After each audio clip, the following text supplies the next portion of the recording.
السلام علیکم ورحمۃ اللہ وبرکاتہ۔ نحمدہ ونصلی علی رسولہ الکریم، اما بعد، فاعوذ باللہ من الشیطان الرجیم، بسم اللہ الرحمن الرحیم۔ ان الصلاۃ ونسکی ومحیای ومماتی للہ رب العالمین، صدق اللہ العلی العظیم وبلغنا علی رسولہ النبی الکریم۔ میرے انتہائی قابل احترام بیٹوں اور بیٹیوں، جیسا کہ آپ کے علم میں ہے کہ 10 محرم تاریخ اسلام کے اندر ایک بہت اہمیت کا حامل دن ہے، اور خاص طور پر اس روز جو واقعہ کربلا برپا ہوا اور نواسۂ رسول سیدنا حسین رضی اللہ تعالیٰ عنہ نے صرف اپنی جان ہی نہیں بلکہ اپنے پورے خاندان کو میدان کربلا میں لا کر رب کے حضور پیش کر دیا۔ اس وجہ سے پورے عالم اسلام کے اندر ہر سال جس قدر آنسو بہائے جاتے ہیں، اگر وہ اکٹھے کیے جاتے تو ممکن ہے کہ ایک دریا بہہ نکلتا۔ میدان کربلا میں جتنا خون بہا، اس ایک ایک قطرے کے بدلے ہر سال خون کا ایک دریا ہے جو بہا دیا جاتا ہے، اور ان کی عقیدت اور محبت کے اندر مسلمان سرشار ہو کر صدقات و خیرات بھی کرتے ہیں، ماتم بھی کرتے ہیں، آنسو بھی بہاتے ہیں، اور ان کے فضائل بھی بیان کرتے ہیں۔ لیکن مجھے افسوس کے ساتھ کہنا پڑتا ہے کہ سیدنا حسین رضی اللہ تعالیٰ عنہ نے جس مقصد کے لیے یہ قربانی دی تھی، جس مقصد کی خاطر کربلا کے اندر یہ اتنا المناک واقعہ رونما ہوا تھا، اس مقصد کو امت مسلمہ نے بھلا دیا ہے۔ وہ مقصد پیش نظر نہیں ہے۔ سیدنا حسین رضی اللہ تعالیٰ عنہ کی یہ ساری قربانی اصل میں ایک نظام اور ایک دستور کے لیے تھی۔ یزید کی نامزدگی بظاہر تو ایک معمولی سا واقعہ دکھائی دیتا ہے، لیکن سچی بات یہ ہے کہ وہ اسلام کی گاڑی اپنے ٹریک سے تھوڑی سی اتر رہی تھی، خلافت ملوکیت کے اندر تبدیل ہو رہی تھی۔ اگرچہ پورے عالم اسلام کے کوئی دستور کے اندر تبدیلی نہیں آئی تھی، کوئی اسلامی شعار کے اندر تبدیلی نہیں آئی تھی، صرف تھوڑا سا ایک ٹریک چینج ہو رہا تھا، اور سیدنا حسین رضی اللہ تعالیٰ عنہ نے اس کو برداشت نہیں کیا، اس لیے کہ انہیں شاید اس بات کا پوری طرح سے ادراک اور احساس اور شعور تھا کہ آنے والے وقت کے اندر یہ امت اگر آج اس راستے سے بھٹک گئی تو پھر ہمیشہ بھٹکتی رہے گی، اور شاید کوئی بھی پھر اسلام کی اس گاڑی کو اس اصل راستے کے اوپر نہ چلا سکے۔ اس لیے انہوں نے اپنے خاندان کی جانوں کی قربانی دے کر امت مسلمہ کو ایک پیغام دیا ہے کہ حق کی خاطر ہر طرح کی قربانی دی جا سکتی ہے، لیکن آج پورے عالم اسلام کے اندر کوئی ایک خطہ زمین بھی تو ایسا موجود نہیں ہے کہ جہاں پہ وہ خلافت کا نظام جس کے لیے سیدنا حسین رضی اللہ تعالیٰ عنہ نے قربانی دی تھی موجود ہو،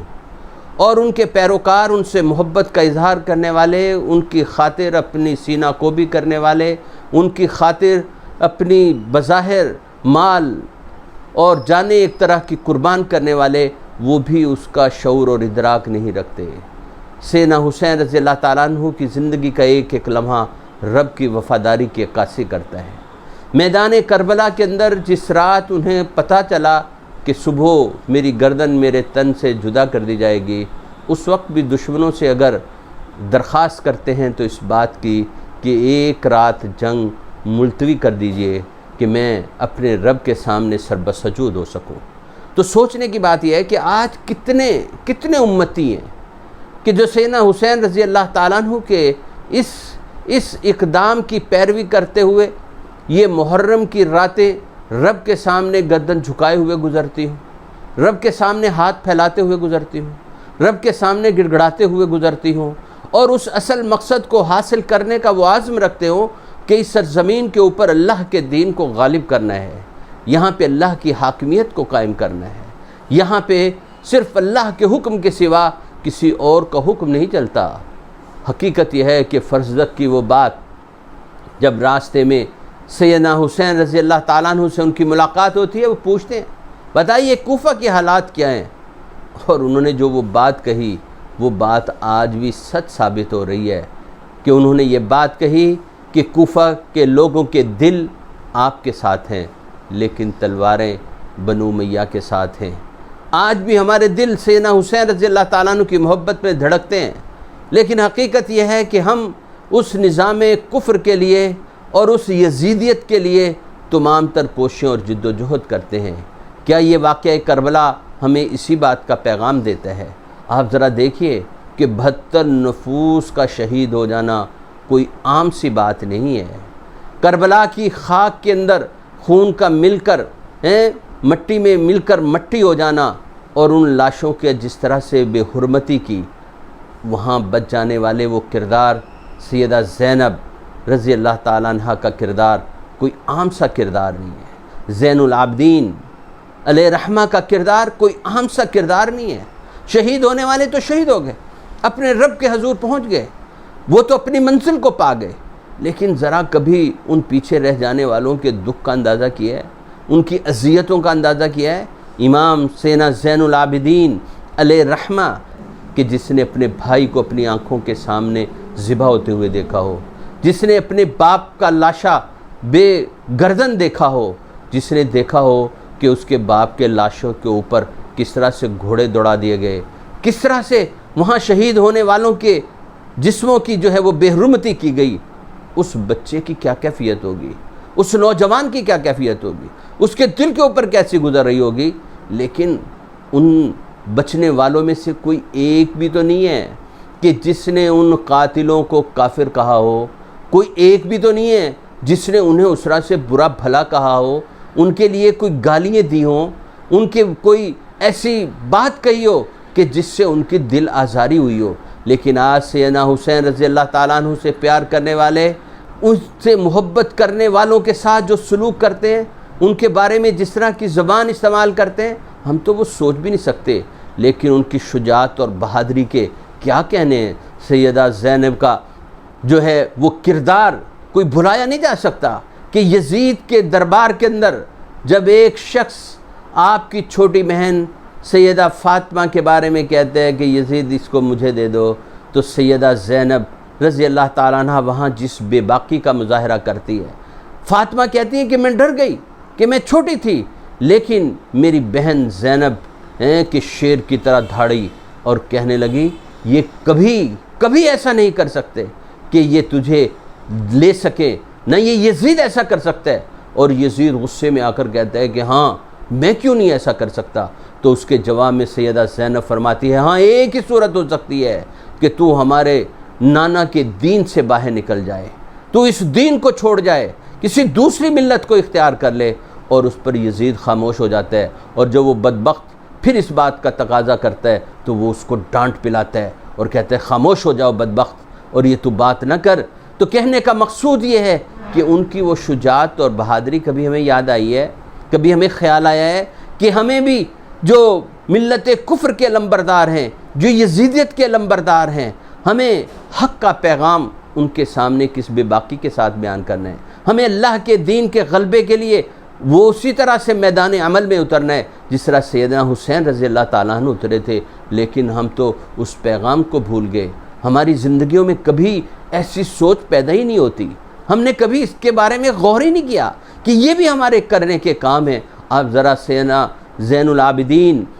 علیہ رحمہ کا اس کردار کے اوپر ذرا نظر تو ڈالیں، سوچے تو صحیح، وہ تقوی اور پرہیزگاری کی جن بلندیوں کے اوپر فائز ہے کہ جس نے اپنے پورے خاندان کو اور اپنے خاندان سے پیار کرنے والوں کو اپنی نظروں کے سامنے ذبح ہوتے ہوئے دیکھا تھا۔ انہیں زین العابدین کا خطاب ہی اس لیے ملا، ورنہ نام تو ان کا علی تھا، لیکن یہ خطاب اس طرح اس لیے ملا کہ وہ اپنے رب کو راضی کرنے کے لیے ایک ایک لمحہ وقف کرنے والے تھے۔ انہیں تو ساجدین کہا جاتا تھا کہ وہ رب کے حضور ہمہ وقت سجدہ کرنے والے تھے۔ اور ان کے بارے میں جس طرح روایات میں آتا ہے کہ 1000 رکعت نفل روزانہ وہ پڑھا کرتے تھے، قرآن کی تلاوت کرتے تھے، اللہ کے دیے ہوئے مال کو اللہ کے راستے میں خرچ کرتے تھے، انفاق فی سبیل اللہ میں سب سے بڑھ کر تھے، اور لوگوں سے درگزر کرنے اور معاف کرنے میں بھی ان کا کمال تھا۔ جس طرح ایک روایت میں آتا ہے کہ آپ مدینہ کے باہر ایک جھونپڑی لگائے رب کے سامنے سربسجود ہوئے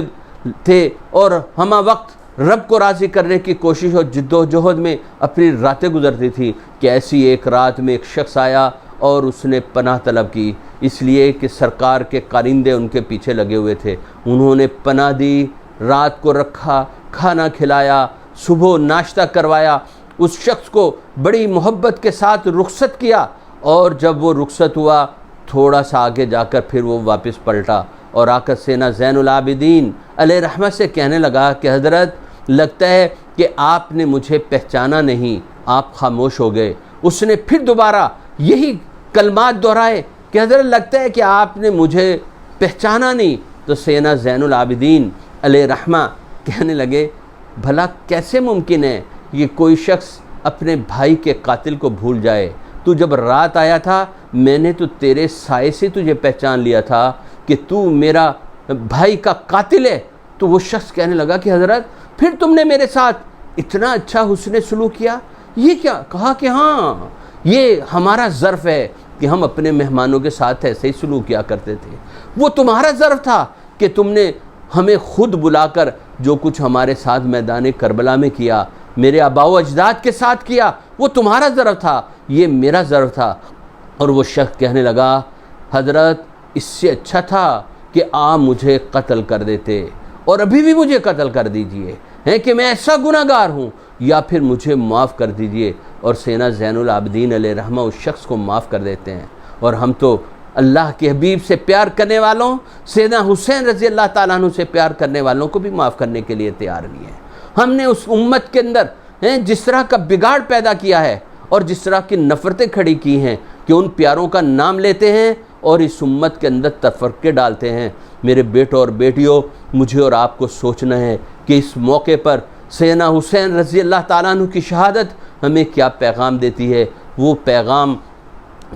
محبت ہے کہ ہم ایک دوسرے سے پیار کرنے والے، اور وہ پیغام اللہ کے دین کو اس کی حقیقی اور اصل صورت کے اندر اس دنیا کے اندر غالب کرنا اور اس کا نفاذ کرنا ہے۔ اگر میری اور آپ کی کوشش اور جد و جہد اس مقصد کے لیے ہے تو ہم اس دنیا میں بھی سرخرو ہوں گے اور آخرت میں بھی سرخرو ہوں گے، اور اگر ایسا نہیں ہے تو مجھے بھی اپنے انجام کے بارے میں سوچنا چاہیے اور آپ کو بھی اپنے انجام کے بارے میں سوچنا چاہیے۔ اللہ سے دعا ہے کہ اللہ رب العزت ہم سب کو اپنا وفادار بندہ بن کر زندگی گزارنے کی توفیق عطا فرمائے۔ وما علینا الا البلاغ المبین۔ جزاکم اللہ احسن الجزاء۔